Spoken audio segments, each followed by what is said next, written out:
I'm live now. I was trying to, So the private detective. Most of the time, the private detective in fiction would have started with Edgar Allan Poe, and Edgar Allan Poe wrote "Murders in the Rue Morgue."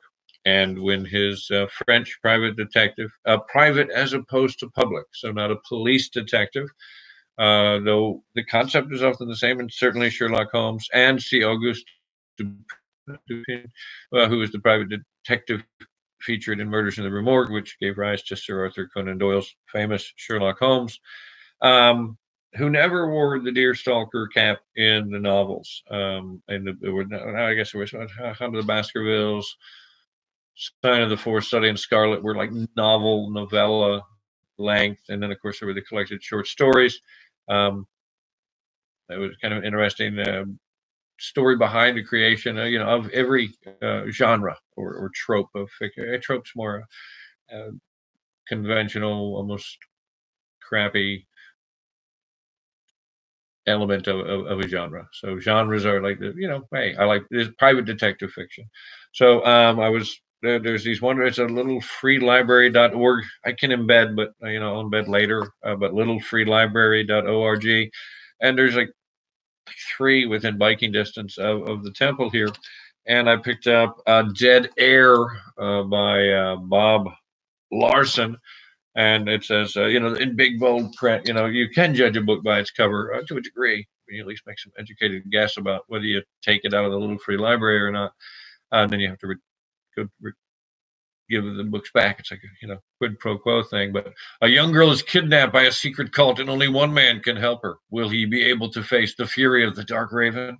It's like, wow, I'm hooked already. A highlight of the day in the quiet town of Clarion, Indiana, is Wes Bryant's radio show, Talk About Town.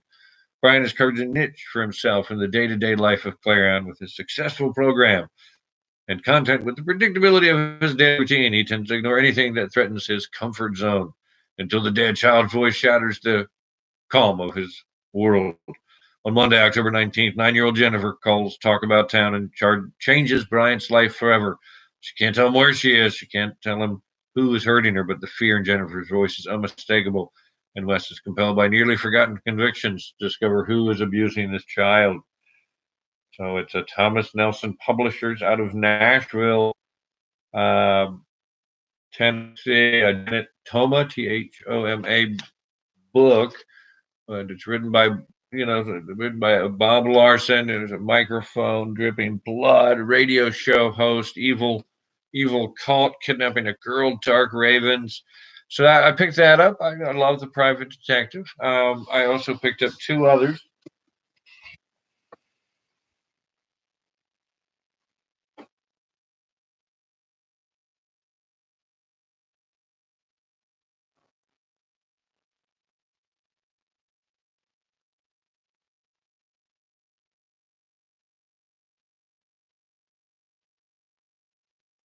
Well, you'll pardon me. I have for the purpose of this. I also picked up the Lime Pit.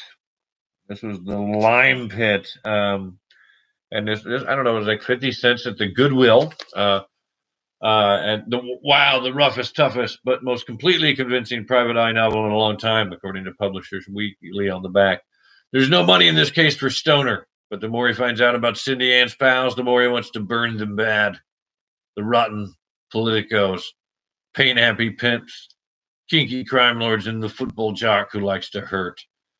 They're doing fine with their sicko sex scam, and no private dick is going to mess it up. Harry Stoner works the Cincinnati scene, a nice town with its shared dirt under every rock. Quote, he's tough and competent. He also has a conscience. It's sensitive. Has to see things through to the end. In short, Stoner is a moralist. He admits it, the New York Times Book Review. Rough, bloody, vivid, impressive. So this is The Lime Pit by Jonathan Vallin, Valin. And there's some other, it got rave reviews. It's an Avon book, which Avon did a lot of great publishing of great, kind of pulp fiction, genre fiction. Also in this, other books by him are Day of Wrath, Dead Letter, Final Notice, Natural Causes. Jonathan, Valin. It's dedicated to Catherine. This was, again, Avon Books out of New York, New York, published in 1980. The ISBN number on this is 0-380-55442-9. And the first Avon printing was 1981, and this is the 10th printing. So that's the Lime Pit. You can tell all that from that. All the ISBN number is the main thing that will get you this exact edition. And I'd imagine, go to Goodreads is a good place to pick up used books. Abe Books, be careful. Sometimes they're a little higher than necessary. Always check, see the publisher. I mean, this is just 1980s pulp fiction, really. So this, however, was I wanted to give you the particulars on Dead Air. So if you wanted to find it, again, it's a Janet Thoma book. Thomas Nelson Publishers out of Nashville. They've been published since 1798. This was Bob Larson, 1991. I'm looking for this is, okay, so there's a lot of scripture quotation in this from the New King James Version, copyright 1979, 80, and 82 from Thomas Nelson Publishing. And here it is. The ISBN number is 34567-9695. No, 9493. No, it's on the back. So yeah, that's the back. Look at the barcode. The ISBN International Serial Barcode number on this one is 0-8407-7638-1. So that's two options. And I had I always throw in kind of an option I've read before in that same genre. Again, I'm thinking private detective, not police procedural. I've read quite a few police detective novels lately. I'll do another one of these book clubs. And do some recommendations if you want them. You could, but really good stuff. I might resurrect or create a new blog. I used to have 2 WordPress blogs for my poetry. That's Potential Poetry blog, and then of course Cybernetic Tongues Tasting Babble. I did put up that poetry. You can view it. Don't know if I can access those sites anymore. But anyway, so the other book, I do not have a copy of it. It's in the room where electricity has failed. It's in the dark library, the dark room. Right now, it is Dreaming of Babylon by Richard Brautigan, probably one of my all-time favorite. So for this, I usually like to, I think I reread a classic that I like. Dreaming of Babylon I've read over and over. So about a private detective who is in the case, pretty normal Pulp Fiction private detective, case. I mean, not an evil cult, but maybe not a psycho sex ring, but 6-ring psycho sex circus or a crazy killer cult. But there's that element. There's that private detective. These were done in the 1960s, 70s, 80s, but they're really, I mean, they're still done now. I mean, but this interesting takes the element of this Dead Air, but obviously I would imagine this is done 1991. I'd imagine this one in the 80s is going to, obviously it's going to be tongue in cheek. It's going to be a lot of crazy sex, moralistic to a degree. We'll see how that pans out, but it's going to be not necessarily probably beating on your head with a particular faith. Whereas this one, Dead Air, is definitely going to be throwing the King James version at you. And what's weird is the Thomas Nelson publisher version of the King James version that came out in the 1979. So it's interesting that it's kind of a book. So it's coming from a faith publisher. I mean, there's nothing wrong with a publishing house using fiction to. I mean, Aleister Crowley certainly wrote Diary of a Dope Fiend and Moonchild. So as a Thelemite, I respect that. The Buddha told the Jataka test. So anyway, again, working kind of on the in-camera, natural kind of fall and zoom.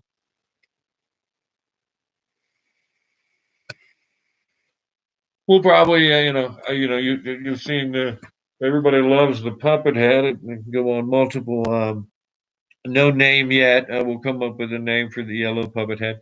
I left my purple bird jester at Bonuts when I stopped by Petersburg. It's a donut place. If you're in Petersburg, Virginia, during the summer months, second Fridays, in all day long and into the evening. It's like an arts, crazy art scene down there. Real fun. At Bonuts, there's going to be the Tri Cities Chili Pepper tomorrow night. I think I saw that on an update or an email or something. I was looking at earlier, and it's a great gourmet restaurant that serves wonderful beer, donuts, family run operation, small business. Old Town Petersburg lights up. There's all kinds of fun stuff down there. There's Croker's Spot, which is in the old I think antique circular rail station now. I don't get down that way much, but when I do, I do try to hit Bonuts. And I really love to bonfire shop and eateries. If you're down there, they're right next to each other. And if you're down there early enough or Friday afternoon or an afternoon, I would check out the trading post. It's right on. It's on. This is Sycamore Street in Old Town Petersburg, Virginia. I don't know the zip code. You can ask your computer machine. North of this location is Richmond, Virginia. I think it's the second Saturdays of the month. They have kind of like a at the I think it's at the stadium. I know it's associated with the Flying Squirrels, which is the minor league ball team there. They kind of have an open air artisanal market. If you're into magic, you might want to go to Rest in Pieces in Richmond. If you were in the Virginia, this area, the southern kind of, kind of like not quite the mountains, not quite the ocean, the middle of Virginia area. There's this time of year, I would say go to McKinney, Virginia. There's a gem mine there, Lucky Lake Gem Mine. It's where I happen to be. I don't have a car, so I don't get around. But I have a bicycle, but I'm not. It's a 45-minute drive. But Lucky Lake Gem Mine, you can mine your own gems. You pay for bucket of earth, and then you get to sift through it, and you'll get a nice educational uh, treat with somebody sitting down and telling you what all the stones you pulled out are, and you can turn one of those stones over for a free cut. I think you can talk about it, or if you have a bunch of different stones you want to get cut, I think they'll do that for you if you don't cut your own stones. But it's a great place to go. Rest in Pieces, Hollywood Cemetery. It's a great Richmond day trip. And of course, if you were going to Colonial Heights, I'd say there's I don't know what the park's called, but it's like right on the Appomattox River, right before you get to Old Town. It's like this nice park. It's a river trail runs along the Appomattox. I don't know what its park's called. It goes from one end of I think it's in Petersburg to Colonial Heights, or maybe to over across Pocahontas Island. That's Bonuts. I'm just mentioning if you're it's Friday morning. So these are things that are going on Friday night tonight. The Tri Cities Chili Pepper mascot for the local ball team in Colonial Heights, Virginia, is going to be at Bonuts. So a sports mascot. I haven't seen it since the Tri City Chili Peppers. I'm hoping it's like a anamorphic chili pepper, which was what the illustrations look like. I bike by the stadium when I bike. I go do that now. But yeah, so those and so Dreaming of Babylon, written by Richard Brodigan. It's standard, but he can't be a good detective, and it's I think in the '80s in my brain, but sometimes it's just I love the book so much, and I read other stuff that I'm constantly. C Card is the name of the private detective in Richard Brodigan's Dreaming of Babylon, a private eye novel. Um, and it's in the title. I don't know, it's 19 something. But he can't be a good detective. He can't solve the case of the missing. I think it's a girl, because he keeps having daydreams about being the best private detective in Babylon in the time of Nebuchadnezzar. So, and he has a beautiful life, wonderful girlfriend there. But then when he actually is in the reality of San Francisco, California in the '80s, he's he's he, he's taking care of his mother who's not well, and you know he doesn't even have any bullets for his gun, and he's kind of like really failure private detective. But when he daydreams, He's the best, and I read it all the time. It would make a great movie. So yeah, so this I might read The Lime Pit next, or Dead Air next, and or I might read Dreaming of Babylon next. But I'm going to do Private Detective. That was I was talking with my girlfriend about just we have a mutual love of Sherlock Holmes. I was like, wow, that's cool. So that's really cool to have a mutual love of Sherlock Holmes, and then she quoted Sir Arthur Conan Doyle. I was like, that's really hot. Intelligence, it's sapiosexuality, SAPIO. When you find intelligence hot, I mean, we all have images of whatever we might like. Sometimes we have some people. I've always had a particular thing like redheads have a unique flair. I think they sometimes they come in two varieties. Either just not my type, or they aesthetically appeal to me. But everyone I've known has been a special kind of crazy, and I'm it's like one of my freighters came by the other day. Brothers came by. He's a musician. Kind of sounds like Marshall Tucker when he sings. And he has some original songs. He's a great guy. Always stops by to check on me. The other day he came by and gave me half a chicken salad sandwich that he got, and he said it's not as good as what I make, so I don't want to eat it. You want it? I'm like, yeah, I'm hungry. Thank you for the sandwich. So it's pushing 5:30 in the a.m. where I'm at on the East Coast time of the United States, snakes of America. So good morning to anybody. Though there's a viewer, there's always a viewer, but then I get a lot of robot comments. So I've had several subscribers that I think are robots, and I've definitely had some comments left by robots. It's interesting. So good morning, humans, robots, and everything, all the other beings and entities that might be watching. I don't hear any footsteps upstairs, which is good because that either means I have an unknown visitor and an unexpected visitor. But thankfully, I don't have rats in the walls. Great H.P. Lovecraft story, but that's another book club. Oh, pardon me, burped, belch. That's another book club. We'll talk about, you know, this is going to be pulp fiction, weird fiction all the time. But that would be one of the three books I can recommend wholeheartedly. Richard Brautigan to reread in this, uh, but I'm definitely torn between these two right now, unless something else changes my mind. And if you're watching or viewing this later and you have some thoughts on it, well, let me know. And when I crack one of these open, I'll be certain to give you a review later. That this is just I don't know what I called this damn thing anymore, but just it's the weekend. There's stuff going on, but also at the same time, why not pick up a book as well? Go out, but also maybe Saturday or Sunday, take a day of rest. If you work a traditional work week or whatever, but it's Friday night still. That Friday night. Thank God it's Friday. It's the end of the traditional work week. So if you're looking to your town, your area, it's just where I happen to be closest to Richmond or Petersburg. In general, they're pretty easy spots for me to hit based on where I'm at right now. But you could be in Raleigh, North Carolina, and God bless you if you are hit the Alamo Draft House this weekend. Have a beer, watch a movie. I'm sure they got some fun stuff in there. They got a VHS rental store. That's Raleigh, North Carolina. I mean, if you're in St. Petersburg, Florida, you should stop by. I can't remember which one it is. I was at a lot of kava bars when I was down there.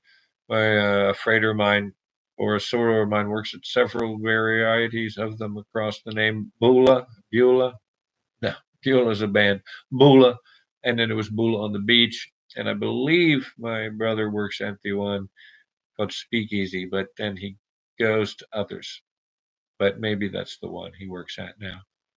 Lord knows he talks about it, but he's worked at several, and I get easily confused. And then I know other kava bartenders that also have nice kratom tea, and sometimes nice cacao or cocoa based drinks. I mean, it depends on the bar. It's like a bar. It's like an herbal bar. Does everybody know what I'm talking about? Talk about books. So You could go to if you're in St. Petersburg, Florida, you could, probably a nice weekend. I don't know what the weather's like down there. I haven't looked into it. I'm not gonna drive down there. I could, but I don't have a car. It'd be a long bicycle ride. Be like some sort of weird ass movie. We just did a movie one. So anyway, there we go. So that's I'll probably break my. I'm gonna be my birthday's on Monday, so I'll probably break my birthday in either reading Dead Air or The Lime Pit. So I'll let you know, or maybe I'll reread Dreaming of Babylon. Hard to tell. Have a great one. LUV 93. Read a book and go out if you want to, and try to celebrate. And if you believe in herd immunity and science, get the vaccine too. LUV 93. Good night or good morning or good afternoon. Guten Abend, guten Nacht, guten Morgen.